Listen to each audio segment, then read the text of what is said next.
असम के गुवाहाटी में स्थित प्रसिद्ध शक्तिपीठ मां कामाख्या देवी मंदिर से ख्वाजा गरीब नवाज की चौखट पर आस्था का अनूठा संगम देखने को मिला।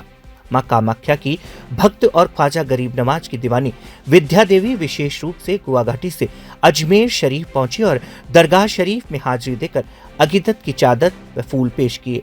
विद्या देवी ने दरगाह शरीफ में ख्वाजा मोइनुद्दीन हसन चिश्ती की मजार पर सिर झुकाकर देश और दुनिया में अमन, भाईचारे और खुशहाली की दुआ मांगी।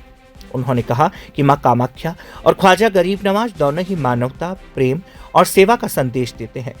उन्होंने कहा कि भारत की पहचान उसकी गंगा जमनी तहजीब से है, जहां अलग अलग धर्म और परंपराओं के लोग एक दूसरे के तीर्थ स्थलों पर जाकर श्रद्धा प्रकट करते हैं।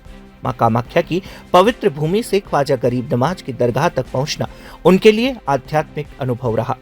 दरगाह शरीफ में मौजूद जायरीन ने भी इस मौके पर देश की सांस्कृतिक एकता और आपसी भाईचारे की खूबसूरती की मिसाल। दुआ यही है कि बाबा जिस तरह से आज बुलाए हमेशा इसी तरह से बुलाते रहिए और इसी तरह से सेवा का मौका दीजिए।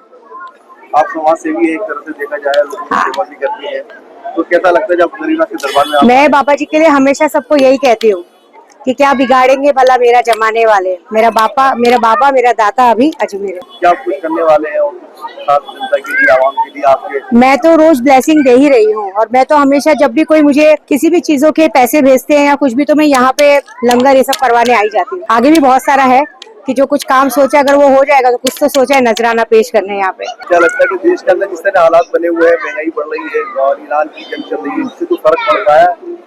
देखिए इस बारे में तो मुझे नहीं पता भाईजान, कि मैं उस बारे में नहीं जानती तो कैसे बोलूं। हम पूजा पाठ वाले पंडित है। हाँ बस उन्हीं का नाम जपती हूँ। हाँ। स्लोगन है, देखा जा रहा है, तो किस तरह के लोगों को संदेश देना चाहिए दरबार में आके? मतलब समझी नहीं।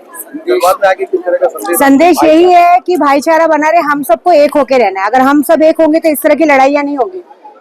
जिस तरह से हमारे देश में हो रहा है, ये लड़ाइयाँ नहीं होनी चाहिए। हम तो एक है, हम तो लड़ना नहीं चाहते ना। अब देखिए मैं यहाँ खड़ी हूँ अपने भाईजान के साथ, ये मुझे मानते, मैं इन्हें मानती हूँ। यही सबसे बड़ा मैसेज है लोगों के लिए। जो लोग ऐसे उन्माद फैलाते हैं उनके लिए क्या खास होते हैं? देखिए उन्हें कुछ काम नहीं है, इसीलिए वो फैलाते हैं। हम उनकी बात नहीं सुनते। हम यहाँ पे आते हैं क्योंकि आज मैं जो कुछ हूँ इनकी वजह से हूँ। पहले मेरे पास कुछ नहीं था तो लोग हमें खाना देने नहीं आते ना।